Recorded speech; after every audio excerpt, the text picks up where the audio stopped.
The Catacombs of Paris, also known as Les Catacombs de Paris, represent one of the most fascinating and eerie tourist attractions in the French capital. Nestled deep beneath the bustling streets of Paris lies a vast network of tunnels and chambers that hold the remains of over 6 million people. The catacombs have become a symbol of the city's rich history and serve as a haunting reminder of its past.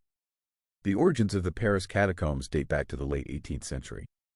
By this time, Paris had become one of the largest and most densely populated cities in Europe. As the population grew, so did the number of deaths, leading to severe overcrowding in the city's cemeteries. The most notorious of these was the Cemetery of the Innocents, located near the Les Halles district.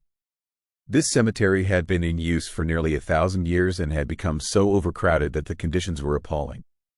The stench of decomposing bodies permeated the air, and there were numerous reports of diseases spreading from the graves to the surrounding areas. The situation became so dire that something had to be done. In 1780, heavy rains caused the walls surrounding the Cemetery of the Innocents to collapse, spilling decaying corpses into the streets. This disaster prompted the authorities to take action. The decision was made to close the cemetery and relocate the remains to an underground site. The solution came in the form of the abandoned quarries that lay beneath the city. The quarries, which had been in use since Roman times, provided the limestone used to build many of Paris's most famous buildings, including Notre Dame Cathedral and the Louvre. By the 18th century, the quarries had long been abandoned, leaving a vast network of tunnels and chambers that stretched for miles beneath the city. These underground spaces were deemed perfect for the task of relocating the remains. The process of transferring the bones from the Cemetery of the Innocents and other overcrowded cemeteries began in 1786. The bones were carefully exhumed, transported through the streets of Paris at night in black-draped wagons, and then deposited in the former quarries. The process was slow and painstaking, taking several years to complete. As more and more remains were transferred to the underground site, the catacombs began to take shape. The catacombs were officially consecrated as the municipal ossuary on April 7, 1786. The remains were initially deposited in a haphazard manner, but in the early 19th century, under the direction of the head of the Paris Mine Inspection Service, Ericard de Thury, the bones were carefully arranged into the macabre displays that we see today. Skulls and bones were stacked into walls, forming intricate patterns and shapes. Some of the arrangements are even artistic, with crosses and other symbols formed out of the bones. The result is a chilling yet strangely beautiful underground necropolis. The catacombs of Paris were open to the public in the early 19th century, and they quickly became a popular attraction. Visitors, including many famous figures such as Napoleon III and Emperor Francis I of Austria, were drawn to the catacombs' eerie allure. The catacombs have continued to fascinate people ever since, with millions of tourists visiting each year to explore the dark and mysterious tunnels. The catacombs are more than just a burial site. They are also a place steeped in history and legend. The tunnels are said to be haunted by the spirits of those whose remains rest there. Over the years, there have been numerous reports of strange occurrences, such as disembodied voices, ghostly apparitions, and unexplained cold spots. Some visitors claim to have felt an overwhelming sense of dread or unease while exploring the catacombs, as if they were being watched by unseen eyes. One of the most famous legends associated with the catacombs is that of Philibert Aspert, a doorman at the Val-de-Grâce hospital. In 1793, Aspert entered the catacombs with the intention of finding a hidden stash of liquor stored in the underground tunnels. He carried only a single candle to light his way.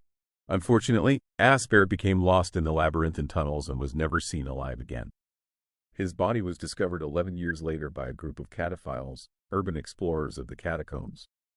He was identified by the key ring bearing the hospital's name, which was found next to his remains. A plaque now marks the spot where Aspert's body was found, serving as a warning to those who dare to venture too far into the catacombs. The catacombs also played a role in the history of Paris during World War II. The tunnels were used by the French resistance as a hideout and a base of operations. The resistance fighters used the catacombs to move about the city undetected, launch surprise attacks on German forces, and plan their operations. The Nazis, aware of the catacombs' existence, also used them for their own purposes. They established a secret bunker in the underground tunnels, complete with offices, living quarters, and storage facilities. the catacombs became a hidden battlefield in the war for control of Paris. Today, the catacombs of Paris are a popular tourist attraction, drawing visitors from all over the world. The entrance to the catacombs is located in the Montparnasse district, near the Denfert-Rochereau metro station. Visitors descend a narrow spiral staircase, which takes them 65 feet, 20 meters, below ground to the beginning of the tour. The tour route covers a distance of about 1.25 miles, 2 kilometers, and takes approximately 45 minutes to complete. As visitors make their way through the dark, winding tunnels, they pass by countless stacks of bones and skulls, arranged in patterns and designs that are both macabre and mesmerizing. The walls of the catacombs are lined with plaques bearing inscriptions in Latin and French, many of which offer somber reflections on mortality and the fleeting nature of life. One such inscription reads, "Stop. This is the Empire of Death." The experience of visiting the catacombs is both fascinating and unsettling. The narrow, dimly lit passageways, the cold, damp air, and the sheer number of bones create an atmosphere that is both eerie and surreal. For many, the catacombs are a stark reminder of the inevitability of death and the fragility of human existence. Despite the catacombs' popularity as a tourist destination, they are also a site of great historical and cultural significance. The bones that rest in the catacombs belong to people from all walks of life, from the rich and powerful to the poor and humble. The catacombs serve as a silent testament to the many lives that have been lived and lost in the city of Paris. These forbidden areas, known as the off-limits catacombs, have become a popular destination for urban explorers and thrill seekers known as cataphiles.